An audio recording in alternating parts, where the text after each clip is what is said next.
सत्संगत जी, प्यार से कहना धन निरंकार जी। उत्तर प्रदेश के इस समागम में जहाँ सारी ही जगह से और देश के अन्य कोनों से विदेश से भी महापुरुष पहुँचे हैं और पिछले 3 दिनों जहाँ ये यूथ सिंपोजियम और उससे पहले ये खेल कूद का माध्यम भी कि कैसे ये युवाओं में एक सच्चाई की लगन बनी रहे, यूथ गाइडेड बाय ट्रूथ, कि जिन युवाओं के जीवन में ये रोशनी है तो फिर वो अपने जीवन को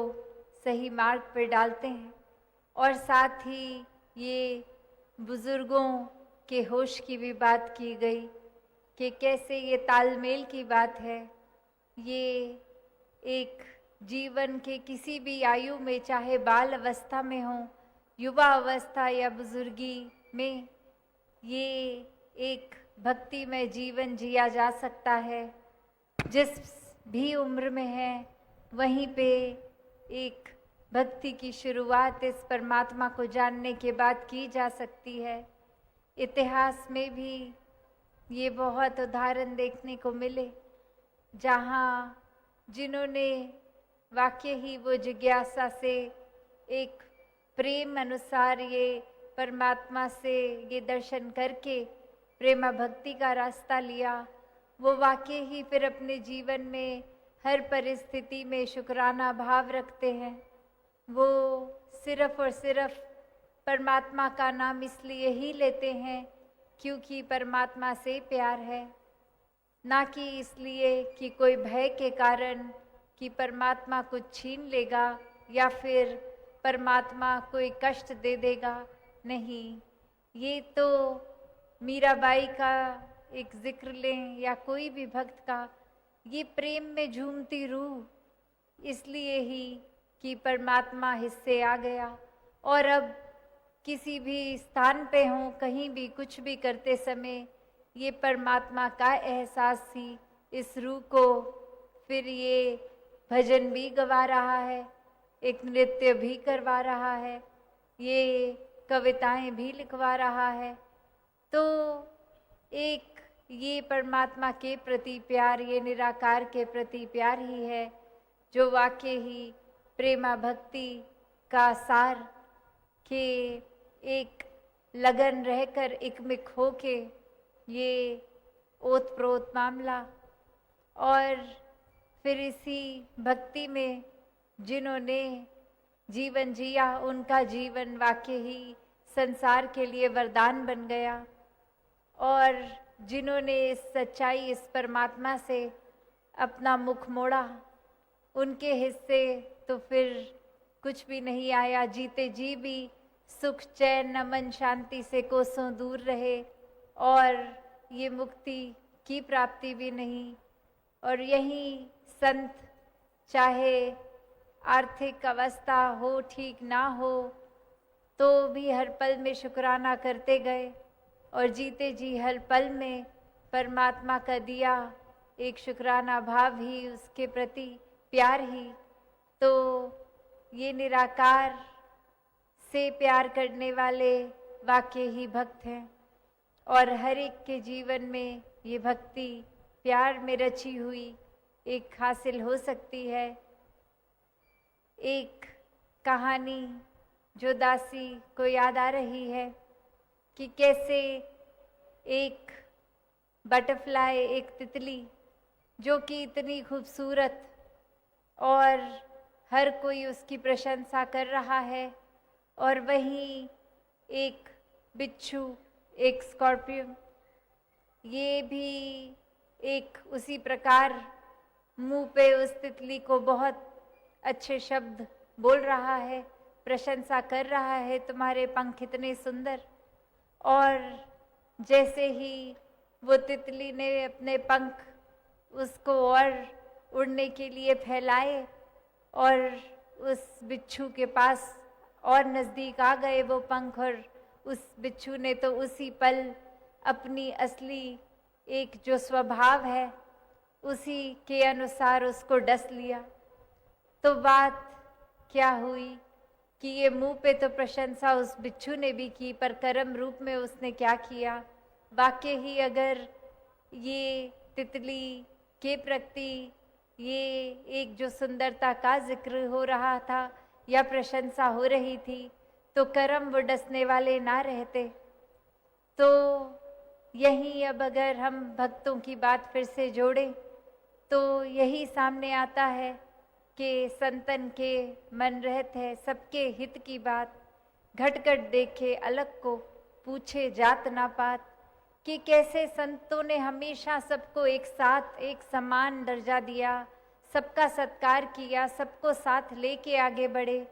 सबके जीवन में परमात्मा हो, बस इसी प्रयास में अपने जीवन को भी लगा दिया। मुंह पे सिर्फ अच्छी बातें और पीठ पीछे जहर पहुंचाने का काम नहीं किया। तो जहाँ जो इंसान इस कहानी में जैसे वो बिच्छू वाले कर्म कर रहे हैं कि मुंह पर तो तारीफ और फिर मौका देखते ही दुख पहुंचाना, कष्ट देना, तो ऐसे इंसानों की तो भक्त श्रेणी में गिनती नहीं होती। चाहे दिखावे में तो सब दिखा देंगे कि हाँ हम तो परमात्मा में मानते हैं, हम तो सत्संग भी आते हैं, एक हमारे कर्म तो कितने सुंदर हैं, हम तो समाज में दान पुण्य का काम भी कर लेते हैं, एक वाहवाही हमारी बहुत है। तो ऐसा करना और साथ ही एक कर्म रूप में फिर छल कपट से किसी की धन को छीनना, किसी के शरीर को कष्ट पहुंचाना, किसी की मानसिक स्थिति खराब करनी, तो ऐसे फिर वो चाहे कितना भी एक अपने आप को इंसान धार्मिक श्रेणी में गिनवाए, पर असल में वो भक्त श्रेणी से तो बहुत ही दूर है। तो जीवन में अनेक उदाहरण हैं, इतिहास में भी आज भी, कि एक जीवन को कैसे जिया जा सकता है। तो ये चुनाव अब हमारा कि एक वरदान रूप, एक फरिश्ता रूप जीवन को भक्ति में जीकर जिया जाए, या फिर एक शैतान रूप का भी जीवन। यही इंसान के शरीर से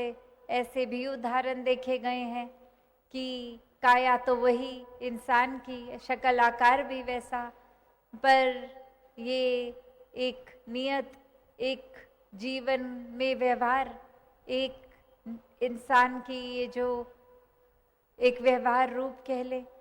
तो इसी में ये फरिश्ता और जानवर से भी बदतर शैतान रूप ऐसे दोनों जीवन पाए जाते हैं। तो संतों ने हमेशा कैसा जीवन जीना सिखाया, तो बहुत ही स्पष्ट हर कोई, जैसे आज भी सत्संग में वही बात करके गया कि एक संत के मन में तो हमेशा पीड़ा रहती है कि हर किसी का उपकार होता जाए। ये आत्माएं चाहे इतने समय से शरीर बदल रहे हैं, योनियां बदल रहे हैं, अब मानव शरीर में आए हैं तो पूरा लाभ हो, जीते जी भी एक मानवीय गुणों से युक्त प्यार का सहारा लेते हुए एक सहनशील, विनम्र, करुणा, दया इत्यादि सारी अच्छाइयों को साथ लेकर चले, और इस परमात्मा को जानते हुए वाकई ही इंसानियत रग रग में आ जाती है, श्वास श्वास में आ जाती है, और फिर जीते जी ही ये मुक्ति, और मौत होने पे भी ये मुक्ति। तो फिर हर पल में ये बंधन से मुक्त की बात है, भ्रमों भुलेखों से दूर रहकर जीवन जिया जाता है। ऐसा ही भक्तों ने खुद भी जीकर सिखाया और संदेश भी दिया, और ऐसा ही जीवन हर किसी के हिस्से आ सकता है। तो जहाँ हमेशा निराकार को, परमात्मा को प्राथमिकता बनाकर जीने की सिखलाई ही मिली है भक्तों द्वारा, ऐसा ही जीवन हर किसी के हिस्से आए। सेवा, सुमिरन और सत्संग के भावों से युक्त एक मन को खाली करके, अभिमान में नहीं, दिखावा रूप नहीं, वाकई ही समर्पित भाव से संसार की सेवा हो, एक मन को दातार के साथ जोड़कर ये सिमरन रूप 24 घंटों का रहे और सत्संग में आने के लिए ये सत्य के साथ नाता, ये संत रूप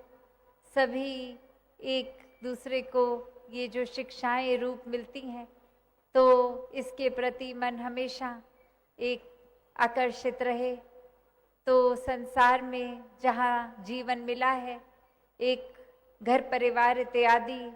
समाज में रहते हुए भक्ति करनी है, समाज से घर से नाता तोड़ के नहीं,